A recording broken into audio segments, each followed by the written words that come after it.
Fish on, fish on. I'm just throwing like a little midge. Mother Trucker is the name of the fly.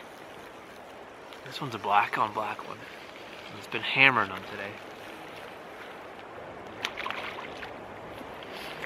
I'll show you guys what we're working with.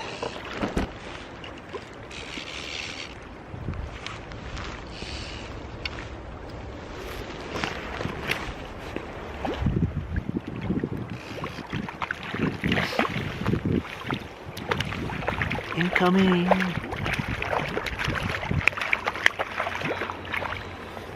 That, my friends, is a good feeling.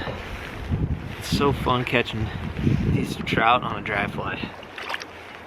This particular time of year is typically midges and blue wing olives around here, in Utah anyway. And it can be some really lively action. As you can see, the fish are eating like crazy, and from a weather standpoint, when it's kind of overcast, cloudy, sunny off and on, and then even with it like some showers, that's typically a really good time for the blue wing olive hatch in particular. But get this guy undone real quick. It's probably this lucky new hat I'm wearing, this fly fishing themed trout hat that we're going to be launching here hopefully May 1st, so keep an eye out for that. Give you guys a quick little look. Gotta wet your hands. Just a little pretty bundle of goodness right there. All their spots are so different and unique, but back in the drink. Got one on film. It's not always easy to do when you're by yourself, but fishing by yourself is some of the most relaxing stuff for me that I can do. Just, you can eat up hours and hours and hours on a river and relieve all the worries in life. All of them that you may have are gone on a river. So go fly fish, okay? Promise you, you'll love it.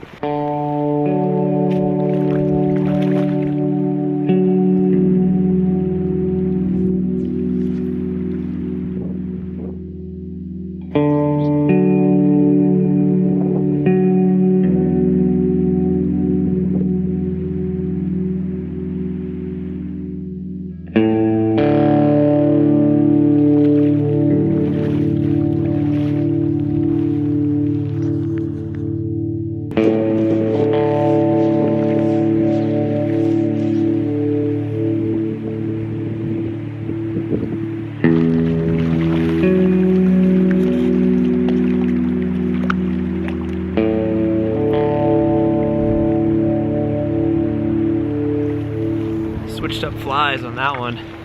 Took a while, but finally got one landed. Another just super pretty representative trout. Lots of pretty coloration.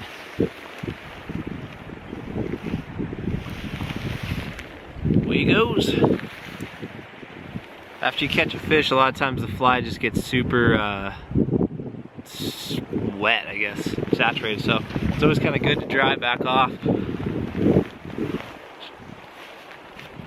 Usually kind of try to wipe it off my clothes first and then give it a little dousing of some of that sauce right there. Basically just takes like the moisture and stuff out of the fly's feathers and other material that's used.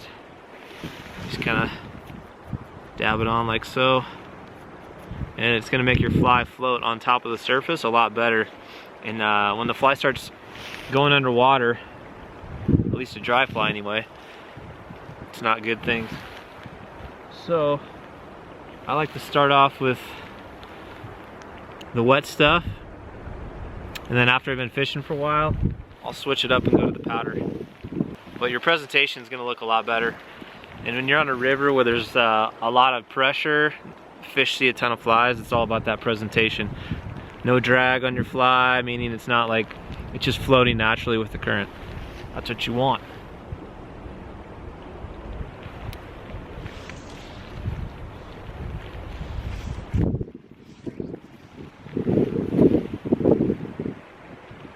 When you see fish that are rising and feeding a lot too, they're obviously hungry and aggressive, so I like to just follow the feeders. No sense in sitting around in an area where there's only one being super picky.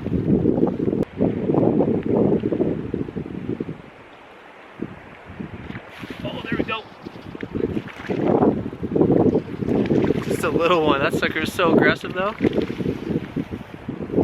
Came shooting out of the water like a football. I always feel confident as soon as I kind of look at my fly again, dry it off, put some of the super secret sauce on it, because it's just sitting right up on the water surface. Sure enough, about 3 casts. It's shown.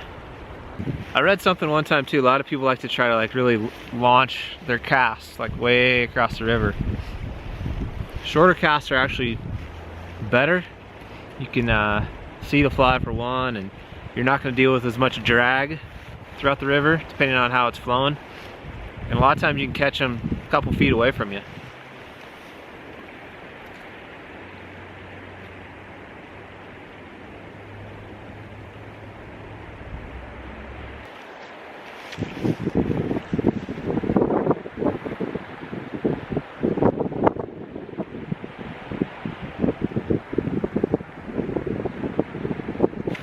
Oh, God. Dang it. You gotta be kidding me. That fish hammered it. That looked like a good fish, and I just yanked it right out of its freaking mouth. Nothing like a little dry fly action. Look at that pretty brown trout right there. In the springtime, there's good midge fishing and blue wing olive fishing. And that is what it looks like when you hook up. I've caught about 4 or 5 in the last hour or so. Well, they're awesome down the river in the springtime. Tons of fun again. Looking forward to doing even more. So if you guys like seeing the fishing videos, let us know in the comments what kind of fishing. Fly fishing, ocean fishing, bass fishing. What do you want to see? Let us know. We're gonna try to do a lot more fishing in the next year, time calendar permitting, but we definitely love it. Eric's even getting into it a little bit more, but the plan is to try to do some bass fishing, some ocean fishing, and definitely a lot more fly fishing throughout all these incredible rivers that we have out by us in Utah, Colorado, and Idaho, Montana. So we will do our best to bring you more, but anyways, if you like what you saw, go hit that red subscribe button, come back and watch us a little bit more. See you guys. Back-to-back days on the river, back-to-back days of sunshine. I'm okay with that. Okay with that. I'm gonna try something different in this spot. The river's a little busy today. See about throwing some nymph setups and test our luck. I'll show you what I'm working with though. Nice little run.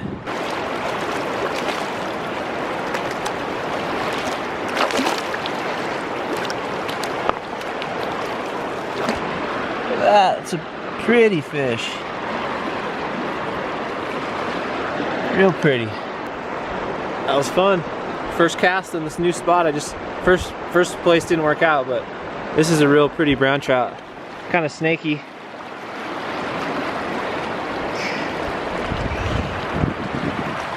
Get some pictures of him and let him go. Some big fish that live right by these boulders in a really weird spot.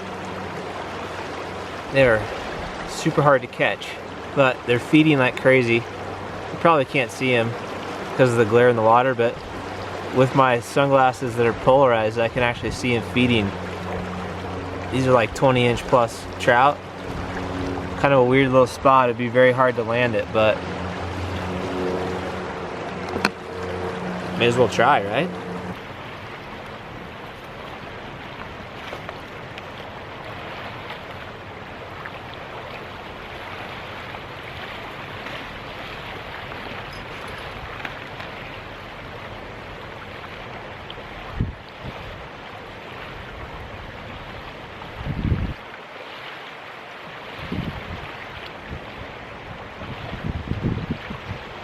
Oh my gosh, I just hooked a giant. It finally happened. I've been here for probably an hour. I just had to turn the camera off because it wasn't happening, but I switched up and put a new new nymph on, and that thing freaking hammered it. It's just super hard to land him in this crazy current right here. Kind of goes under this bridge, and he got down under there, right in there, and just popped right off. So I'm gonna retie,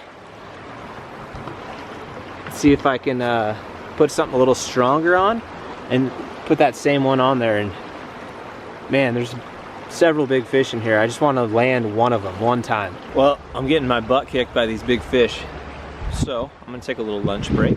On a hot day, it's nice to pack something, little something. I got some mule deer,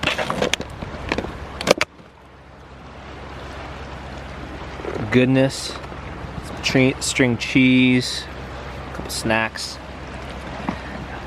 a nice cold local IPA. Hard to beat. Hard to beat. This is the Hopper 2. They made a lot of improvements over the Hopper 1. You guys saw the Hopper 1. They moved the zipper, so it's a lot easier to get in and out of, which was kind of a hassle in the first one, but it works great. Just throw a little frozen ice block in there and pack your lunch.